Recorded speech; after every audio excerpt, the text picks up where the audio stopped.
बिस्मिल्लाहिर्रहमानिर्रहीम। As usual पूछ लेते आवाज आ रही नहीं आ रही? रानिया की ड्यूटी है बेटा, आ रही आवाज? यस सर, आ रही है। Okay, thank you. क्लास का जनाब जल्दी जल्दी शुरू करते हैं। थोड़ा सा फील ऐसा होता होगा आप लोगों को कि मैथमेटिक्स पे थोड़ा सा हम पीछे लग रहे हैं, ये पहली एक्सरसाइज चल रही है अब तक, मगर ऐसा है नहीं। वजह इसकी ये है कि देखो बात बहुत सिंपल सी है कि जो पढ़ाया जाए ना वो आपको आना चाहिए। और ये मैथमेटिक्स की वो चीज़ें हैं जो चूंकि आप पहली मरतबा पढ़ रहे हैं, लिहाजा अगर इनको मैंने दौड़ा दिया तो फिर सब कुछ ही दौड़ जाएगा। कॉन्सेप्ट के लिए आपको एक्सक्यूज मी, कॉन्सेप्ट आपका क्लियर अगर हो जाएगा तो फिर आगे कोड जब दौड़ाने का वक्त आएगा तो हंसते खेलते कोड दौड़ भी जाएगा और पता भी नहीं चलेगा आपको। खुद आप बोलोगे सर हम सवाल कर लेंगे। एक्सरसाइज नंबर जब 2.1 चैप्टर 2 कर रहे हैं, एक्सरसाइज 2.1 है। और आप देखिए मेरे बेटा अगर तो दो हमारे सवाल इसमें रह गए हैं, क्वेश्चन नंबर 16 और क्वेश्चन नंबर 14। दो सवाल हमारे पास इसमें जनाब रह गए। सामने स्क्रीन पर आपको जनाब क्या नजर आ रहा है मेरे बेटा? एक्सरसाइज नंबर 2.1 की पिक्चर आपको सामने डाल दी है। किताब तो लेके बैठे नहीं होंगे आप लोग, लेके बैठ जाए तो अच्छी बात है, वैसे किताब कॉपी लेके बैठना चाहिए। कि सामने आपको मेरे बेटा 2.1 एक्सरसाइज की पिक्चर आपको नजर आ रही है और आप देखेंगे कि इसमें से हम तकरीबन सारे सवाल हम कर चुके हैं एक्सेप्ट दैट दो सवाल हमारे इसमें रह गए। कौन से रह गए बेटा? दो सवाल। लास्ट जो हमने सवाल किया था, अगर आपको याद हो मेरे बेटा, जो लास्ट हमने सवाल किया था वो हमने क्वेश्चन नंबर शायद कौन सा किया था? 14 किया था ना। अब हमारे पास सवाल रह गया है, कौन सा? एक हमारे पास 15 रह गया है, एक 16 रह गया है। ये दो सवाल हमारे पास रह गए। कौन सा सवाल रह गया बेटा? एक 14 रह गया है और 15 रह गया है, 16 रह गया है। ये दोनों सवाल लॉन्ग क्वेश्चन के हवाले से बहुत इंपॉर्टेंट, सब कर चुके सवाल। पिछले लेक्चर्स की वीडियो देख लीजिएगा। किसी को वीडियो नहीं मिल रही है, प्राइवेट लिखा हुआ है, आगे पीछे दाएं बाएं है, पर्सनली मेरे को मैसेज कर दे, मैं बता देख लूंगा। बात बहुत क्योंकि घर चक्कर हो गया है, इतने सारे मतलब मसाइल है, कौन बायोलॉजी में, कौन मैथ्स के अंदर है। अब कौन लैब इरफान मेरे बेटा, आपका नाम क्या डला हुआ है? आपका नाम डला हुआ है बायो के अंदर। अब आपको बायो की वीडियो अलाउ की जा रहे हैं, आपको मैथ्स की वीडियो में आपकी नजर ही नहीं आ रहा होगा आपको, क्योंकि आपका नाम डला हुआ बायो के अंदर है। तो थोड़ा बहुत धन चक्कर है। अभी इंशाअल्लाह सब चीजें स्ट्रीमलाइन हो जाएंगी, सेट हम कर रहे हैं और बेहतर चीजें जनाब इसके अंदर हो जाएंगी। तो ये हमारी 2.1 एक्सरसाइज है, इंशाल्लाह इसको आज फिनिश कर लेंगे और हो सकता है अगले एक्सरसाइज भी शायद शुरू कर लें। दो सवाल हमारे रह गए हैं, 15 और 14 हमारे पास जनाब सवाल जो है वो रह गए हैं। आगे से सवाल को शुरू करने की कोशिश करते हैं। क्वेश्चन नंबर जनाब करेंगे 16। ये क्वेश्चन नंबर 16 हमारा बिल्कुल क्वेश्चन नंबर 14 की तरह है, इसलिए मैंने पहले 16 का आने का फैसला किया। सवाल हमारे पास ये है, शायद घर से करने को भी कहा था, हो सकता है किसी ने कर भी लिया हो सकता है किसी ने ना भी किया हो। मैं जल्दी जल्दी इसको गो थ्रू कर लेते हैं। ये लॉन्ग क्वेश्चन आएगा एग्जाम में, इसमें आएगा बेटा, ये लॉन्ग क्वेश्चन में एग्जाम में आ गया, ख्याल रखना। Find a point which is equi distance from 0 0 3 1 and 6 0। Excuse me. एक ऐसा पॉइंट मालूम करना है जो तीन पॉइंट, कौन से तीन पॉइंट मेरे बेटा? 0,0 3,1 और 6,0 से इक्वी डिस्टेंट है। इक्वी डिस्टेंस के मतलब है कि डिस्टेंस इसका बराबर है, डिस्टेंस इसका बराबर है। हम ये बात जानते हैं कि सर्किल का जो रेडियस होता है वो हमेशा बराबर होता है। अगर ये तीन पॉइंट एक सर्किल को अगर इन तीन पॉइंट से एक सर्किल पास करे, अगर इन तीन पॉइंट से क्या पास कर, एक सर्किल पास करेंगे। तीन पॉइंट, पहली बात ये कि तीन पॉइंट अगर मिलकर एक ट्रायंगल बना ले, तो तीन पॉइंट हमें गिवन है मेरे बेटा, अगर ये ट्रायंगल बना ले तो एक ऐसा सर्किल, सुनो जरा गौर से, the point which is equidistant from 3 points is the circumcenter of a triangle formed by 3 points। अगर तीन पॉइंट एक ट्रायंगल को फॉर्म करेंगे तो जो पॉइंट इक्विडिस्टेंट होगा, जो पॉइंट कौन होगा? इक्विडिस्टेंट होगा, that will be the centre of that will be circum centre. Circum centre के मतलब है सर्कमस्क्राइब सर्किल का सेंटर होगा। थोड़ा और आगे बढ़ाते हैं बात को, जरा और क्लियर होगा। हमारे पास तीन पॉइंट गिवन है, 0 0 3 1 6 0। आपको पहले बताया था, समझाया था, जब भी मेरे बेटा सवाल सॉल्व करे, जब भी मेरे बच्चा सवाल सॉल्व करे, सवाल शुरू करे, सबसे पहला काम ये होता है, सबसे पहला काम ये होता है कि पॉइंट्स को नाम दिए जाते हैं। जब पॉइंट्स की हम नेमिंग करेंगे तो उसकी मदद से हम इक्वेशन फॉर्म कर सकते हैं। हमने क्या किया? ए को 0 0 का नाम दे दिया, बी को 3 1 का नाम दे दिया, सी को नाम दे दिया 0,0 का।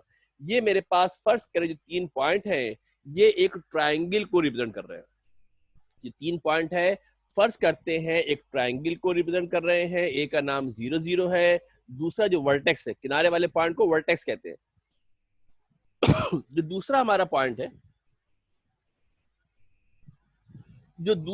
पॉइंट है, इसका नाम 3,1 है, और मेरे बेटा जो तीसरा पॉइंट है उसका नाम है 6,0। इसका नाम क्या है? 6,0 है। एक सर्किल जो इन तीनों पॉइंट से पास करेगा, इसका नाम होता है circumscribe circle. The circle which passes through the vertices of triangle. वो सर्किल जो ट्रायंगल के वर्टिसेस से पास करेगा, इसका नाम होता है सर्कमस्क्राइब सर्किल। इसके सेंटर को कहा जाता है सर्कम सेंटर। सेंटर का नाम क्या होता है? सर्कम सेंटर होता है। फर्ज करते हैं सर्कम सेंटर हमारा x, y है। ये जो हमारा सेंटर है, बीच में एक पॉइंट होगा जो सर्कम सेंटर होगा, इस सर्किल का सेंटर होगा, और इसका जो डिस्टेंस होगा वो इन तीनों पॉइंट से इक्वल होगा, बराबर होगा। फर्स्ट करते हैं PXY सर्कम सेंटर है, इसका डिस्टेंस निकालो अगर C से, या इसका डिस्टेंस निकालो A के साथ, या इसका डिस्टेंस निकालो B के साथ। ये डिस्टेंस हमेशा इक्वल आएगा, बराबर आएगा, सेम आएगा। डिस्टेंस हमेशा इक्वल आएगा, बराबर आएगा, सेम आएगा, इसलिए कि सेंटर से लेकर सर्किल के सर्कमफेरेंस तक का फासला इक्वल होता है, उसको रेडियस कहते हैं।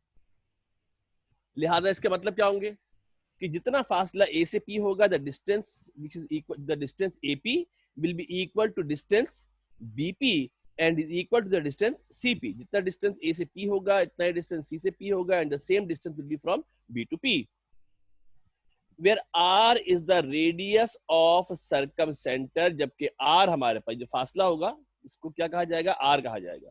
अगर मैं पूरे डिस्टेंस का नाम रख दूं कि डिस्टेंस R है, तो इसको सर्कम सेंटर जनाब कहा जाता है। जो डिस्टेंस हमारे पास होता है, ये डिस्टेंस बेसिकली हमारे पास क्या होता है? R होता है। तो डिस्टेंस होता है, ये रेडियस होता है, जिसको कि सर्कम रेडियस भी कह सकते हैं। अगर हम इसका स्क्वायर कर ले, अगर मेरे बेटा हम इसका स्क्वायर कर ले, तो क्या हो जाएगा? AP square is equal to BP square is equal to CP square is equal to R square. Square क्यों किया है, इसकी लॉजिक समझ ले। जो डिस्टेंस फार्मूला में इस्तेमाल करते हैं, उस डिस्टेंस फार्मूला में रूट होता है, and that is quite difficult to write the root every time in the equation. सवाल में बार बार रूट लिखोगे तो परेशानी होती है ना यार, कभी रूट से बाहर चला गया, कभी रूट के अंदर चीजें आ रही नहीं आ रही, काम भी गंदा हो जाता है।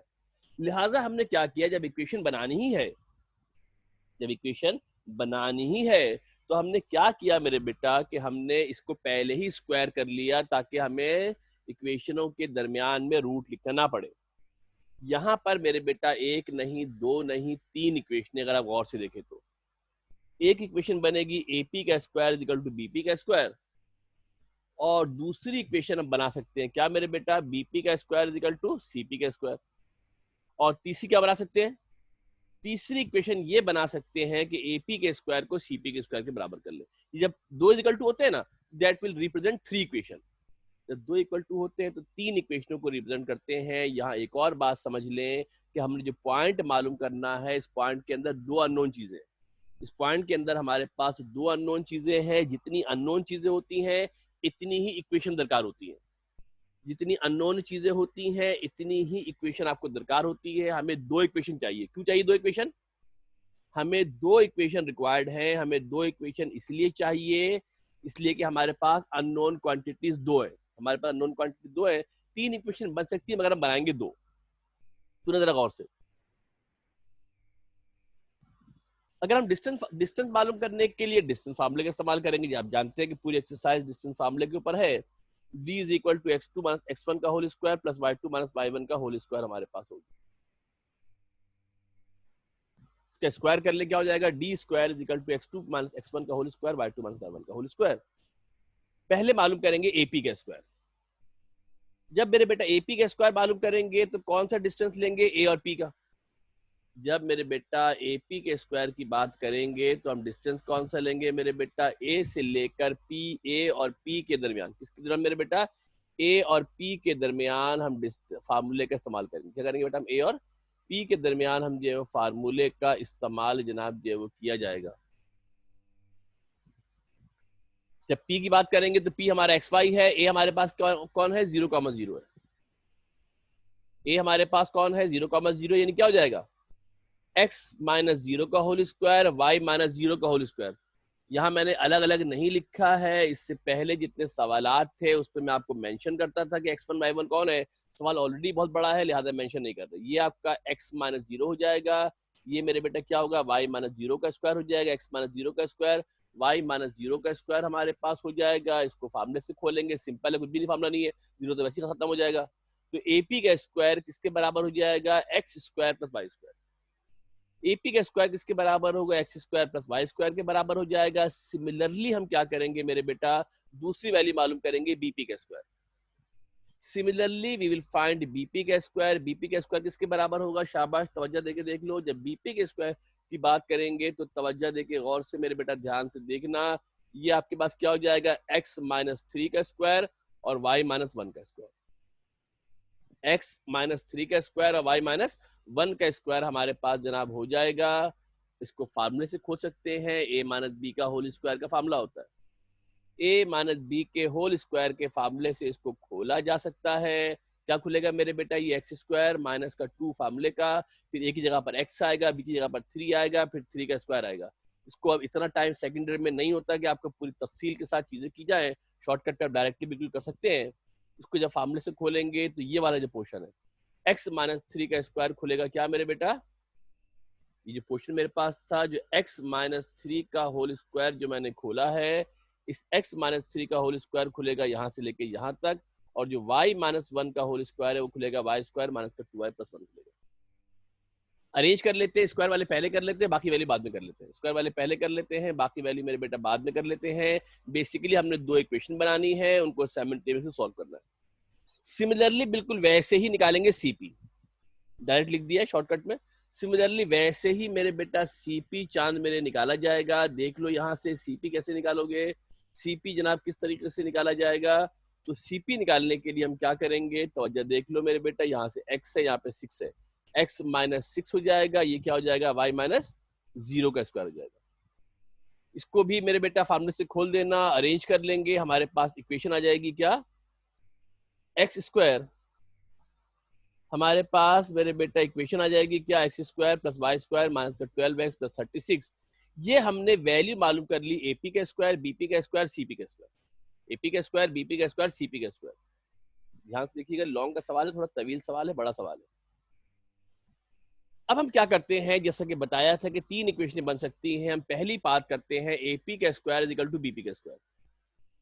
पहले हम बात करते हैं AP का square is equal to BP के स्क्वायर की बात करते हैं। AP की वैल्यू हमने फाइंड आउट की, मालूम की। AP की वैल्यू हमने क्या फाइंड आउट की, देख लो बेटा, यहाँ से x square plus y square है, और BP की वैल्यू क्या मालूम की, x square plus y square minus 6y minus का 2y प्लस का 10। इन वैल्यूज को पुट किया और इसको इक्वेट करते हैं। इन वैल्यूज को हमने सब्स्टिट्यूट किया है, क्या देखते हैं मेरे बेटा, x square y square cancel हो जाएंगे, एक्स स्क्वायर वाई स्क्वायर हमारे पास क्या होंगे, कैंसिल हो जाएंगे। ये मेरे ख्याल में कुछ और यहाँ पे एक्स्ट्रा आ गया।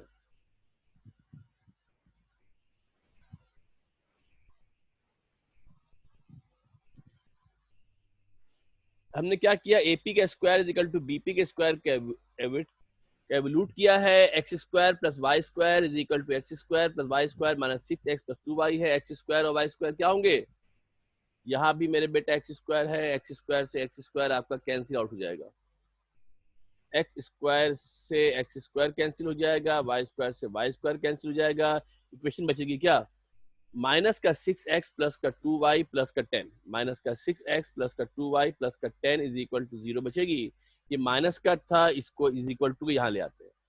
माइनस का 6x था, यहाँ आएगा तो प्लस का 6x होगा, प्लस का 2y होगा इज इक्वल टू 10 होगा। 2 इसमें से कॉमन निकाल लेते हैं, 2 इसमें से कॉमन निकाल लेते हैं, 3x plus y is equal to 10 हो जाएगा। और मेरे बेटा 2 यहाँ मल्टीप्लाई हो रहा है, वहां जाकर डिवाइड हो जाएगा। डायरेक्टली कैंसिल कर देते हैं, बड़े हो गए हैं, डायरेक्टली हम कैंसिल कर सकते हैं। इस 2 से 5 कैंसिल करेंगे, 5 आएगा। एक इक्वेशन बन गई क्या मेरे बेटा, 3x प्लस का वाई इक्वल टू 5, इसको नाम दिया इक्वेशन 1 का। सिमिलरली मेरे बेटा हम एवल्यूट करेंगे दूसरे पार्ट को। इसको करेंगे मेरे बेटा, दूसरे पार्ट को एवल्यूट करते हैं। किसको मेरे बेटा, AP का स्क्वायर इक्वल टू BP का स्क्वायर। AP का स्क्वायर इक्वल टू BP का स्क्वायर है। AP किसके बराबर है, यहाँ से देख ले मेरे बेटा, x square plus y square है। BP हमारे पास है x square plus y square minus का 12x प्लस का 36 हमारे पास है। वाई तो था ही नहीं, इसके अंदर ये वाला दे रहे हैं। ये छोटी इक्वेशन थी, दोनों ऑप्शन थे, हमने छोटी इक्वेशन ली हमने ये वाली। क्या होगा मेरे बेटा, एक्स स्क्वायर से और वाई स्क्वायर कैंसिल हो जाएंगे, एक्स स्क्वायर से एक्स स्क्वायर कैंसिल हो जाएगा, वाई स्क्वायर से वाई स्क्वायर कैंसिल हो जाएगा। क्या बच गया, माइनस का 12x प्लस 36, माइनस का 12x प्लस 36 बचेगा, ये माइनस का 12x है, वहां जाएगा तो प्लस का 12x हो जाएगा, इज इक्वल टू 36 हो जाएगा। x मैंने मालूम करना है, 12 यहाँ मल्टीप्लाई हो रहा है, वहां जाकर डिवाइड होगा, और 12 वन 12, 12 थ्री 36, 12 वन 12, 12 थ्री 36 हमारे पास होगा। x की वैल्यू 3 आ गई डायरेक्टली। पिछले सवाल के अंदर बड़ी मगजमारी हुई थी, यहाँ हमारे पास आंसर डायरेक्टली आ गया, यहाँ हमारे पास जो आंसर था वो डायरेक्टली हमारे पास आंसर आ गया है, x की वैल्यू 3 है। इस x की वैल्यू को अगर सब्स्टिट्यूट कर दे क्वेश्चन नंबर 1 के अंदर, इस x की वैल्यू को अगर सब्स्टिट्यूट कर दे 1 के अंदर, जनाब क्या हो जाएगा, क्या करें मेरे बेटा, अगर x की वैल्यू को हम क्या करें, पुट कर दें इक्वेशन नंबर 1 के अंदर, ये हमारे पास 1 इक्वेशन थी, x की वैल्यू 3 आई है, 3 सब्स्टिट्यूट कर देते हैं, प्लस y इक्वल टू 5 हो जाएगा। और यहाँ से अगर हम वैल्यू मालूम करें y की, तो पुराना काम है, गुनिया काम तो है ही नहीं, y की वैल्यू आ जाएगी कितनी मेरे बेटा, माइनस का 4 आ जाएगी। लिहाजा जो पॉइंट इक्वी डिस्टेंट होगा वो कौन होगा, 3,4 होगा। अब आप देखें, यही डिस्टेंस फार्मूला है, यही डिस्टेंस फार्मूला है, और डिस्टेंस फार्मूले के जरिए हमने सवाल कैसे इक्वेशनें बन गई, इक्वेशनें सॉल्व करना आपको आना चाहिए, इक्वेशन सॉल्व करना आपको आना चाहिए, कैसे इक्वेशन सॉल्व की जाएंगी, इक्वेशन बनाई कैसे जाएंगी, वही डिस्टेंस फार्मूला है। मगर आप देख रहे हैं कि जो पुरानी बातें आप मैट्रिक क्लास में पढ़ा, फर्स्ट ईयर के अंदर पढ़ा, वही सब बातें कैलकुलेशन के हवाले से तो कभी भी कहीं भी हर जगह वैलिड है, इनका खासूसी ख्याल रखिएगा। इंपॉर्टेंट सवाल है, ये एग्जाम में लॉन्ग क्वेश्चन में पूछा जा सकता है, कंपेरेटिवली पिछले सवाल से आसान है, कंपेरेटिवली पिछले सवाल से थोड़ा सा इजी है, कंपेरेटिवली पिछले सवाल से थोड़ा सा आसान है। ठीक है जनाब, कोई सवाल करना है इसके ऊपर किसी को? ये जनाब तहा साहब सवाल करेंगे कि सर आपने पिक्चर डाली नहीं है, आज एक्सरसाइज मुकम्मल हो जाएगी, मैं पूरे एक्सरसाइज की पिक्चर एक साथ डाल दूंगा, हो सकेगा तो पीडीएफ बनाकर डाल दूंगा, तो आपको ढूंढना ही मसला ना हो। तो ये आपके पास जनाब वाली जो है वो एक आपके पास सवाल हो गया, क्वेश्चन नंबर कौन सा था, 16 था। And now we will move toward the last question of this exercise, which is question number. Now we'll move to the last question of this exercise, which is question number 15.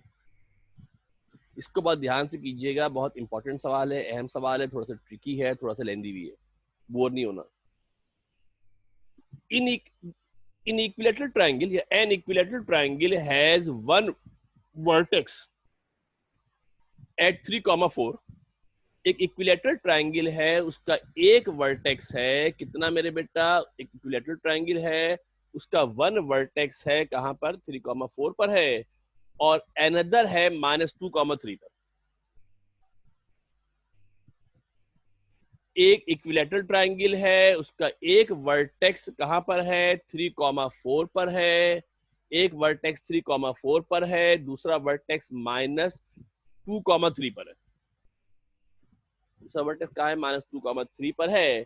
Find the coordinate of the third vertex, find the coordinate of the third vertex, third vertex का coordinate हमने find out करना है, मालूम करना है, third vertex का मालूम करना है। ये एन इक्विलेटरल ट्रायंगल, एक इक्विलेटरल ट्रायंगल है, और एक इक्विलेटरल ट्रायंगल के अंदर हमारे पास एक वर्टेक्स 3,4 पर है, दूसरा किस पर है, -2,3 पर है, तीसरा वर्टेक्स मालूम करना आसान सी बात, मामूली सी। इक्विलेटरल ट्रायंगल क्या होता है, इक्विलेटरल ट्रायंगल ऐसे ट्रायंगल को कहा जाता है जिसकी तमाम साइडें बराबर होती है। इक्विलेटरल ट्रायंगल ऐसे ट्रायंगल को कहा जाता है जिसकी तमाम साइडें हमारे पास इक्वल होती हैं, बराबर होती हैं। तवज्जो देखिए जरा, सबसे पहला काम तो क्या होता है, जो भी पॉइंट होंगे नाम देंगे, बगैर नाम दिए तो काम कर नहीं सकते ना, जब तक नाम जो होगा इक्वेशन नहीं बनेगी। As long as we don't name the point, we cannot formulate the equation or the relation. पहला काम क्या किया मेरे बेटा हमने, पहला हमने काम किया, हमने पॉइंट को नाम दे देते हैं। क्वेश्चन की बात करते हैं, let a 3,4 b -2,3 are two given vertex. तीन थे ना, दो गिवन है, कौन सी गिवन है, एक हमारे पास गिवन है a 3,4, तवज्जो देके डायग्राम को गौर से समझिएगा, एक कौन है 3,4 है, दूसरा कौन है मेरे बेटा, शाबाश, दूसरा पॉइंट हमारे पास -2,3। तो दूसरा पॉइंट हमारे पास है, वो दूसरा पॉइंट हमारे पास है -2,3 तीसरा पॉइंट हमने मालूम करना है। तीसरा पॉइंट वर्टेक्स है लेट सी एक्स वाई। कौन मेरे बेटा? Let C x y is the required third vertex. Third vertex जो हमारे पास है उसका नाम रख देते हैं C x comma y. Third vertex क्या रख देते हैं? सी एक्स कॉमा वाई, इसके थर्ड वर्टेक्स का नाम रख देते हैं। तो तीसरा वर्टेक्स कौन है? जो तीसरा वर्टेक्स हमारे पास है वो तीसरा वर्टेक्स कौन है मेरे बेटा? सी एक्स कॉमा वाई हमारे पास इसका तीसरा वर्टेक्स है। इसकी वैल्यू को मालूम करना है। तो तीसरा वर्टेक्स है कौन मेरे बेटा? सी एक्स कॉमा वाई। इस तीसरे वर्टेक्स की वैल्यू को हमने फाइंड आउट करना है, मालूम करना है। चूंकि ट्राइंगल मेरे पास इक्विलैटरल ट्राइंगल है, सुनना बेटा गौर से, चूंकि ट्राइंगल मेरे पास इक्विलैटरल ट्राइंगल है, इक्विलैटरल ट्राइंगल होने का मतलब ये होता है, इक्विलैटरल ट्राइंगल होने का मतलब ये होता है कि साइडों की लेंथ इक्वल होती है। जितनी लेंथ मेरे बेटा शदादे ए से लेकर सी तक होगी, इतनी ही लेंथ हमारे पास क्या होगी मेरे बेटा? इतनी लेंथ हमारे पास ए से बी होगी, और इतनी ही लेंथ हमारे पास क्या होगी? इतनी लेंथ हमारे पास क्या होगी? बी से सी होगी। तीनों लेंथ बराबर होगी, तीनों लेंथ हमारे पास इक्वल होगी, तीनों लेंथ बराबर होगी। सुन लो गौर से, इक्विलैटरल ट्रायंगल में लेंथ बराबर होती है। In an equilateral triangle ABC all sides are of equal length. तमाम साइडों की लेंथ क्या होती है? बराबर होती है। जितनी लेंथ ए बी की होगी इतनी बीसी की होगी, इतनी सी ए की होगी। जितनी ए बी की होगी इतनी बीसी की होगी, इतनी सी ए की होगी। जितनी लेंथ ए बी की होगी इतनी बीसी की होगी, इतनी सी ए की जनाब वाली होगी। अब हम क्या करेंगे मेरे बेटा? सबसे पहले हम लेंथ मालूम करेंगे ईस्ट साइड। क्या करेंगे? हर साइड की लेंथ मालूम करेंगे, ए बी की, बी सी की और सी ए की। ये बजाहिर सवाल बड़ा आसान लग रहा है, मगर इतना है इसमें घपलेबाजी।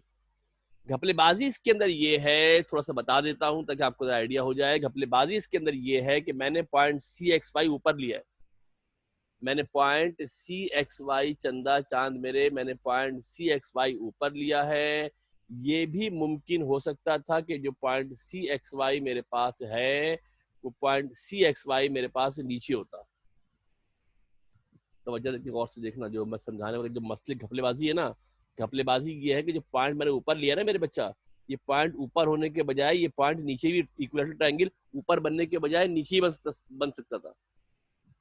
ट्रायंगल ऊपर बनने के बजाय ट्रायंगल नीचे भी बन सकता था। यानी जो पॉइंट सी में मालूम कर रहा हूँ ये ऊपर भी आ सकता है, ये नीचे भी आ सकता है। इसका मतलब क्या हुआ? इसका मतलब ये हुआ कि सी के दो आंसर आएंगे, एक ऊपर के लिए आएगा, एक ऊपर के लिए आएगा और एक नीचे के लिए आएगा। सी का एक आंसर नहीं आएगा, सी के दो आंसर आएंगे। इसलिए कि हो सकता है ट्रायंगल इक्विलैटरल ऊपर बन रहा हो सकता है ट्रायंगल इक्विलैटरल नीचे बन रहा हो। ये ख्याल रखिएगा। Now we find the length of each side by using distance formula. Distance formula की हम बात करते हैं। d बराबर किसके होता है? x2 माइनस x1 का whole square, y2 minus y1 का होल स्क्वायर। यहाँ मैंने स्क्वायर नहीं किया है, आजकल आप चाहते तो स्क्वायर कर सकते थे और काम आसान हो जाता। फॉर ए बी, जब हम ए बी की बात करते हैं, ए से बी तक की बात करते हैं, तो x1 y1 3 4 के बराबर है। b कौन है? -2 3 है। b कौन है? -2 3 है। डिस्टेंस फार्मूला इस्तेमाल करेंगे। इतनी दफा इस्तेमाल किया हुआ तो रगड़ा लग गया होगा, कॉपी पे लिखा है तो आपको अंदाजा हो गया होगा। वैल्यू सब्स्टिट्यूट करते हैं। ए बी की हमने वैल्यू निकाली, डायरेक्ट लिख दे रहा हूँ, टाइम बचा रहा हूँ। ए बी की वैल्यू आ गई √26। थोड़ा शॉर्ट करके जल्दी करूंगा, टाइम जरा शॉर्ट है, 15 मिनट बाकी है। 15 मिनट में सवाल होता हुआ नजर आ नहीं रहा। ए बी की वैल्यू हो गई 26। ए बी की वैल्यू कितनी हो गई मेरे बेटा? 26 हो गई है। इसी तरीके से बी सी मालूम करेंगे। Similarly we will find the value of B C. जब बी सी मालूम करेंगे तो x, y1 b1 बी के बराबर होगा, x2, y2 सी के बराबर होगा। बी सी निकाला, क्या हो गया? x -2 का होल स्क्वायर, y -3 का होल स्क्वायर, x +2 का स्क्वायर हो जाएगा, y -3 का स्क्वायर हो जाएगा। BC हमारे पास क्या हो जाएगा? x square. इसको फार्मूले से खोलेंगे, a + b का होल स्क्वायर का फार्मूला होता है। a + b के होल स्क्वायर से जनाब खोला जाएगा। जब x +2 के होल स्क्वायर को खोलोगे तो x स्क्वायर + 4x + 4 आएगा। y -3 के स्क्वायर को खोलेंगे तो y स्क्वायर -6y + 9 हमारे पास जनाब आ जाएगा।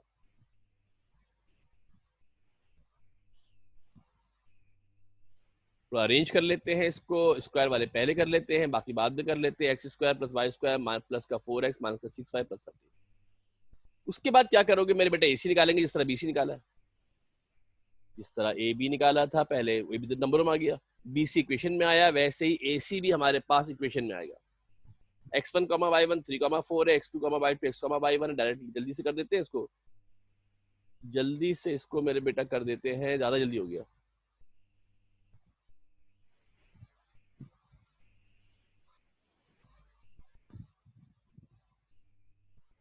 क्या हो गया मेरे बेटा, AC बराबर हो गया x square plus y square minus का 6x माइनस का 8y प्लस 25। इसको फार्मूले से खोला, फार्मूले से खोलने के बाद अरेंज किया तो हमारे पास x square plus y square minus का 4x माइनस 8y प्लस 25। ये हमने ए बी की, BC की, CA की वैल्यू मालूम कर ली। असल तो हमको चाहिए दो इक्वेशन। असल तो हमें क्या चाहिए, basically we required two equation, जिनको सॉल्व करके तो हम क्या करेंगे, एक्स और वाई की वैल्यू को फाइंड आउट करेंगे, एक्स और वाई की वैल्यू को मालूम करेंगे। पहला करते हैं consider BC is equal to AB। क्या लेते हैं, BC is equal to AB लेते हैं पहली इक्वेशन, BC की वैल्यू पुट की जो हमने इक्वेशन से निकाली थी, AB की वैल्यू पुट की जो 26 निकाली थी, रूट था, रूट खत्म करने के लिए स्क्वायर किया है, रूट खत्म करने के लिए स्क्वायरिंग की है बोथ साइड, रूट खत्म करने के लिए स्क्वायरिंग की है बोथ साइड, ये 26 हो गया, प्लस का 26 था, यहाँ का माइनस का 26 होगा। इन दोनों को जब मेरे बेटा सॉल्व कर लिया जाएगा, किसको चंदा, प्लस का 13 है, प्लस का 26 है, यहाँ आएगा तो माइनस का 26 होगा। 13 में से 26 को माइनस करेंगे तो आंसर कितना आ जाएगा, -13 हमारे पास आंसर आ जाएगा। ये आप कर सकते हैं, कोई इतनी बड़ी इश्यू वाली बात नहीं है इसके अंदर। बहुत बड़ा सवाल है, स्टेप कोशिश कर रहे हैं, 2-3 स्टेप कम कर ले ताकि सवाल जल्दी हो जाए। इसी तरीके से क्या करोगे मेरे बेटा, इसी तरीके से एक और इक्वेशन, इसका नाम दे 1 का। इसी तरीके से हम क्या करेंगे, इक्वेट करेंगे किसको, BC is equal to AC। BC को मेरे बेटा अगर AC के बराबर इक्वेट कर ले तो ये मेरे पास क्या आ गया, BC आ गया, ये मेरे पास क्या आ गया, AC आ गया। BC की वैल्यू थी, AC की वैल्यू थी, BC की वैल्यू थी, AC की वैल्यू थी, हमने क्या किया, स्क्वायरिंग की बोथ साइड। स्क्वायरिंग हमने की बोथ साइड, स्क्वायर करेंगे तो क्या होगा, x square plus y square, इससे रूट खत्म, इसका रूट खत्म, स्क्वायरिंग की तो कुछ चीजें यहाँ कैंसिल आउट हो जाएंगी, कुछ चीजें यहाँ मेरे बेटा कैंसिल आउट हो जाएंगी। क्या कैंसिल हो रहा है मेरे बेटा, एक्स स्क्वायर यहाँ पर भी है, एक्स स्क्वायर यहाँ पर भी है, एक्स स्क्वायर से x square cancel, y square से वाई स्क्वायर कैंसिल हो जाएगा, और इसको सिंप्लीफाई कर सकते हैं।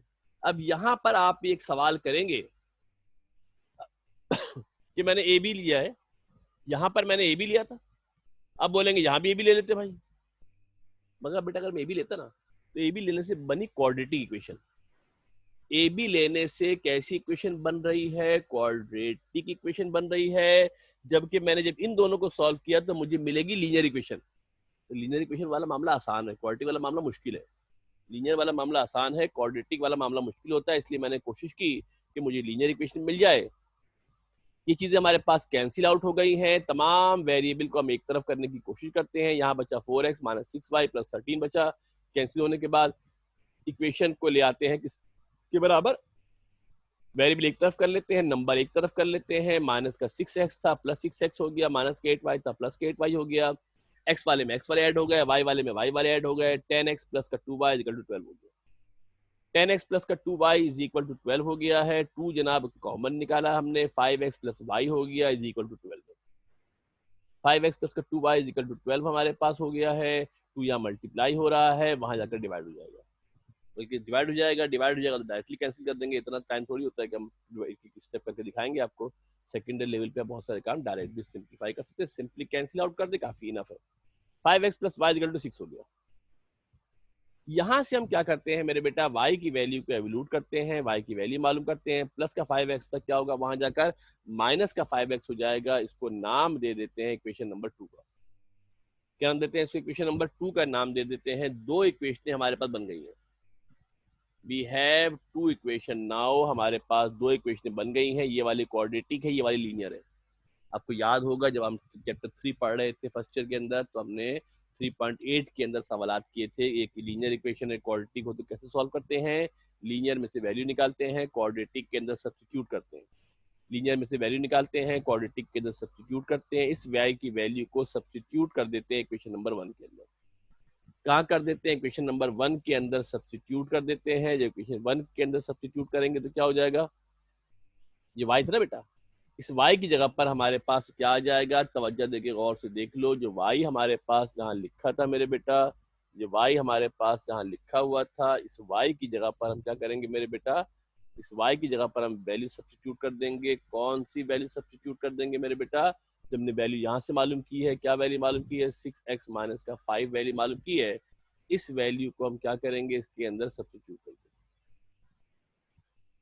इसको फार्मूले से खोलेंगे, a माइनस बी के होल स्क्वायर के फार्मूले से खोला जाएगा, a माइनस बी के होल स्क्वायर से फार्मूले से खोला जाएगा। इसको क्या खुल जाएगा मेरे बेटा, x square a minus B के फार्मूले से खोला जाएगा। जब a माइनस बी के फार्मूले से इसको हम खोलेंगे तो क्या होगा मेरे बेटा, एक्स स्क्वायर प्लस का 30, एक्स स्क्वायर प्लस का, सॉरी ये खोल रहे ना बेटा, ये तो थोड़ा सा 1 मिनट कर देते हैं। 6 का स्क्वायर 36 होगा, 2ab करेंगे तो मेरे बेटा 6 5 30, 32 60 हो जाएगा, और जनाब वाली उसके बाद 25 का स्क्वायर 25 एक्स स्क्वायर होगा, और जो रिमेनिंग वाला पोर्शन था वो तो लीनियर इक्वेशन है, 6 को 6 से मल्टीप्लाई करेंगे 36 आएगा, ब्रैकेट हमने मल्टीप्लाई किया, क्या किया मेरे बेटा, यहाँ सिंप्लीफिकेशन पे ख्याल रखना, बड़ी इसकी जो है ना बड़ी टेक्निकल किस्म की सिंप्लीफिकेशन है। ये माइनस माइनस प्लस हो गया, ये माइनस माइनस प्लस हमारे पास हो गया है, और जब इसको मजीद सिंप्लीफाई किया जाएगा मेरे बेटा तो 26 x square, 26 x square minus का 26 एक्स माइनस का 13 आ जाएगा, 26 एक्स स्क्वायर माइनस का 26 एक्स माइनस का 13 हमारे पास हो जाएगा। इसमें से 13 भी कॉमन निकाल सकते थे, मगर मैंने क्या किया, मगर मैंने यहाँ से 26 ही कॉमन निकाल लिया एक साथ। आपको पता है जब कोई नंबर कॉमन निकाला जाए वहां पे ना हो तो अपॉन में आ जाता है, मैंने डायरेक्टली 26 ही कॉमन निकाल लिया। यहाँ पर जब नहीं होगा तो ये बेसिकली इसको मैंने 2 से मल्टीप्लाई किया है, 2 से डिवाइड किया है, 1/2 में आंसर आ गया। इसमें जरा आगे चल के मुझे सिंप्लीफिकेशन आसान हो जाएगी, वरना सिंप्लीफिकेशन जरा मेरे लिए मुश्किल हो जाती है। स्टैंडर्ड इक्वेशन बन गई, कौन सी मेरे बेटा, एक्स स्क्वायर माइनस का एक्स माइनस का 1/2 इज इक्वल टू 0 मेरे पास इक्वेशन है। ये एक क्वाड्रेटिक इक्वेशन है, this is a quadratic equation, ये मेरे बेटा एक क्वाड्रेटिक इक्वेशन है। और इस क्वाड्रेटिक इक्वेशन को हम क्या कर सकते हैं, इस क्वाड्रेटिक इक्वेशन को हम क्या कर सकते हैं, फैक्टराइज तो ये होगा नहीं, फैक्टराइज तो ये होगा नहीं, तो है भी अपॉन, वैसे भी कर दूंगा तभी फैक्टराइज नहीं होगा, फैक्टराइज ये होगा नहीं। इसको सॉल्व करने के लिए क्वाड्रेटिक फार्मूले का इस्तेमाल करेंगे। क्या करेंगे मेरे बेटा, क्वाड्रेटिक फार्मूले का इस्तेमाल करेंगे, और क्वाड्रेटिक फार्मूला हमसे कहता है क्या, याद होगा आपको कि अगर x square plus B x plus C equal to 0, x square plus B x plus C equal to 0 हो तो इसका मतलब क्या होगा, तो इसका मतलब क्या होगा, ऐसी सूरत में क्या होता है, x बराबर होता है माइनस का b plus minus under the root B square minus 4ac upon 2a। पढ़ा है ना भाई, क्वाड्रेटिक फार्मूला आपने पढ़ा होगा। जब भी क्वाड्रेटिक फार्मूला लिखा जाता है कोशिश की जाती है कि पूरे फॉर्मेट के साथ लिखो, बताया जाता है आधा मत लिखना फार्मूला, आधा लिखोगे फार्मूला तो हमें क्या पता है इसमें ए कौन है, इसमें बी कौन है, इसमें सी कौन है, तो लाजमी ये मेंशन किया जाता है कि इसमें ए कौन है, इसमें बी कौन है, इसमें सी कौन है। एक्स स्क्वायर के पीछे वाले को ए कहते हैं, एक्स के पीछे वाले को बी कहते हैं, सी हमारा कांस्टेंट नंबर होता है। यहाँ पर देखो मेरे बेटा तवज्जो देकर, ए की वैल्यू 1 है, एक्स स्क्वायर के पीछे वाला 1 है, बी की वैल्यू, एक्स के पीछे वाले को बी कहते हैं, बी की वैल्यू -1 है, और सी की वैल्यू -1/2 है। ए की वैल्यू 1 है, बी की वैल्यू -1 है, सी की वैल्यू -1 है। क्योंकि सेकंड ईयर में आप पहली मर्तबा क्वाड्रेटिक फार्मूला अप्लाई कर रहे हैं, इसलिए इतनी जो है वो तमीज के साथ, इतने सारे स्टेप के साथ मैंने आपको सारी कहानी सुना दी है। वैल्यू इसके अंदर सब्स्टिट्यूट कर देते हैं, बी की जगह -1, बी स्क्वायर की जगह -1 का स्क्वायर, -4 फार्मूले का, ए की जगह 1, सी की जगह -1/2। इस 2 से क्या फायदा होगा बेटा, अगर आप गौर से देखो,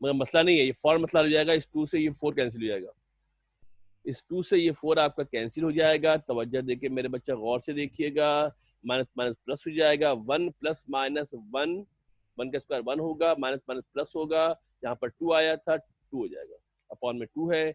एक्स की वैल्यू हमारे पास आ जाएगी, एक्स की वैल्यू हमारे पास आ जाएगी 1 plus minus under the root 3/2। लोग मुसीबत ही है, रूट के सवाल आ गए, सिंपल होल नंबर में वैल्यू नहीं आई है, सिंपल इंटीजर में वैल्यू नहीं आई है, अपॉन के अंदर वैल्यू आ गई है, 2 वैल्यू आ गई है, एक्स की मैंने कहा था 2 वैल्यू आएंगी, अगर आपको याद हो मैंने आपको पिछले सवाल के अंदर समझाया था कि 2 वैल्यू आएंगी। क्यों 2 वैल्यू आएंगी, पॉइंट एक्स वाला ऊपर भी हो सकता है, पॉइंट एक्स वाला नीचे भी हो सकता है, इक्विलैटरल ट्रायंगल में 2 आंसर आते हैं, सर्कमस्क्राइब सर्किल हमेशा एक होता है। अब इस x की वैल्यू को हम बारी बारी सब्स्टिट्यूट करेंगे। Now we substitute this value of x in equation number 2। Equation 2 के अंदर, इसके अंदर बेटा x की वैल्यू को बारी बारी सब्स्टिट्यूट करेंगे, जब बारी बारी सब्स्टिट्यूट करेंगे तो हमारे पास y की वैल्यू भी निकल आएगी। x और y मिलाते हैं तो पॉइंट बनता है, x और y मिलाते हैं तो हमारे पास पॉइंट बनता है, ख्याल रखना। x और y मिलाया जाएगा तो पॉइंट हमारे पास बनेगा। तवज्जो देखिए इतना गोला गंडा बन गया भाई। पहले बात करते हैं for x equal to 1 plus root 3/2। जब इस वैल्यू को हम इसके अंदर सब्स्टिट्यूट करेंगे, x की जगह पर क्या लिख दिया मेरे बेटा, 1 प्लस रूट 3/2 लिखा है। 2 इसका एलसीएम आएगा, 2 6 12 हो जाएगा, 2 6 12 हो जाएगा। 5 को 1 से मल्टीप्लाई करेंगे 5 आएगा, माइनस प्लस माइनस होगा, 5 को मल्टीप्लाई करेंगे रूट 3 से 5 रूट 3 आएगा। 12 में से 7 को माइनस 5 माइनस करेंगे 7 आएगा, 7 माइनस 5 रूट 3/2 आएगा। इंटीजर में आंसर देते हैं, पॉइंट में आंसर नहीं देते हैं, यही आपका पॉइंट होगी, यही आपका y की वैल्यू होगी। फिर बात करेंगे किसके लिए, दो वैल्यू थी ना, प्लस माइनस पे थी, एक दफा प्लस पे ली थी, एक दफा माइनस पे लेंगे। 1 माइनस रूट 3/2 की वैल्यू लेंगे। अब इसको सब्स्टिट्यूट करेंगे x की जगह पर, 12 हो जाएगा, माइनस होगा, माइनस माइनस प्लस हो जाएगा इस मरतबा। यहाँ माइनस प्लस माइनस हुआ था, यहाँ माइनस माइनस हमारे पास जनाब प्लस हो जाएगा। और जब y की वैल्यू को सॉल्व करेंगे तो 7 प्लस 5 रूट 3/2 आएगा। 7 प्लस 5 रूट 3/2 आएगा। x की ये वैल्यू थी तो y की ये वैल्यू आएगी, x की ये वैल्यू थी तो y की ये वैल्यू आएगी। लिहाजा जो हमारे पास रिक्वायर्ड पॉइंट है, कैसे बनता है पॉइंट, x और y मिला के बनता है पॉइंट। x और y, ये x है ये y, इन दोनों को मिलाएंगे तो पॉइंट बनेगा, इन दोनों को मिलाएंगे तो पॉइंट हमारे पास जनाब फॉर्म होगा। और जो पॉइंट हमारे पास बन जाएगा, क्या बन जाएगा, एक बन जाएगा 1 प्लस रूट 3/2 7 माइनस 5 रूट 3/2। एक ये हो सकता है point 1 plus root 3/2 7 minus 5 root 3/2। और दूसरा पॉइंट क्या हो सकता है मेरे बेटा, 1 माइनस रूट 3 वाला, 1 माइनस रूट 3/2 7 प्लस रूट 5/3। बड़ा ट्रिकी सा कॉम्प्लिकेटेड किस्म का क्वाड्रेटिक इक्वेशन भी घुसा दी इसके अंदर। इक्वेशन देखो, डिस्टेंस फार्मूला मुश्किल नहीं है, प्रॉब्लम जो इसके अंदर आया वो सिंप्लीफिकेशन आई, क्वाड्रेटिक इक्वेशन आई, और जनाब जो चीजें हमने सॉल्व की थी वो इसमें इन्वॉल्व हुई है। एक नहीं, दो नहीं, 3 स्क्रीन में सवाल आपको खुला खुला करके सॉल्व किया है, इसकी प्रैक्टिस कर लीजिएगा। इतने बड़े बड़े सवाल पूरी किताब में और ज्यादा नहीं है, ये गिनती के 6-7 सवाल है पूरी किताब में, इतने बड़े बड़े पूरी किताब में इतने लंबे लंबे सवाल नहीं है। डर खौफ में मत आ जाइएगा कि ये भी तो 2.1 में सर ने ऐसा धमाका कर दिया है तो आगे पता नहीं क्या हो जाएगा। तो आगे इतने बड़े बड़े सवाल नहीं है, आगे सवाल नॉर्मल सवाल होंगे जो अमूली तौर पे एक स्क्रीन में सॉल्व हो जाया करेंगे। ये जरा अपनी तरफ से एक वाहिद अनोखा सा सवाल था, तो इसको जरा देख लीजिएगा, प्रैक्टिस कर लीजिएगा, लिख लीजिएगा। यहाँ हमारे पास जनाब एक्सरसाइज नंबर 2.1 हमारी मुकम्मल हो गई है, एक्सरसाइज नंबर 2.1 हमारी मुकम्मल हो गई है। इंशाल्लाह कोशिश ये करेंगे कि आपको जनाब इसकी जो इमेजेस है, जैसा कि ताहा साहब ने जनाब फरमाइश की थी कि सर इमेजेस नहीं भेजी आपने, तो इमेजेस जानबूझ के रोकी भी इसलिए थी मैंने कि एक्सरसाइज पूरी हो गई, मैं पूरी एक्सरसाइज की फाइलें आपको एक साथ भेज दूंगा, वो बार बार भेजने में मसला होता है। आज आपको फाइलें बेटा मैं एक्सरसाइज की अपलोड कर दूंगा, वीडियो भी आपकी अपलोड होगी, टाइम खत्म हो गया है, लेस देन अ मिनट हमारे पास कह रहा है। कल की जो क्लास होगी जो आपको टाइम मिल जाएगा, कल भी क्लास कितने बजे होती है, जो शेड्यूल के मुताबिक है कल क्लास होगी, और इंशाल्लाह हम 2.2 एक्सरसाइज शुरू करेंगे। अब जरा बर्क रफ्तारी से काम करेंगे, तेज तेज काम करने की जनाब कोशिश करेंगे। अब कोशिश करेंगे 3 वीक का जो स्लॉट होता है उस पर एक एक्सरसाइज इंशाल्लाह ताला हम कंप्लीट कर लिया करेंगे, पूरी हद तक इम्कान कोशिश करेंगे। बाकी घर पे करते रहें, पढ़ते रहें। जिन लोगों को वीडियो नहीं मिल रही है, कोई प्रॉब्लम है, जैसे लाइब इरफान का होगा, उनका नाम बायो में डला हुआ था, तो बेटा मेरे को पर्सनली व्हाट्सएप कर देना, तो मैं आपको चेक कर लूंगा। जो क्लास की वीडियो नहीं खुल रही है मुझे बता देना, जिस क्लास की वीडियो नहीं खुल रही है मुझे बता दीजिएगा, मैं उसको चेक करके आपकी ईमेल डाल दूंगा तो वीडियो खुल जाएगी। पीछे से वीडियो देखते रहा करें, फारिग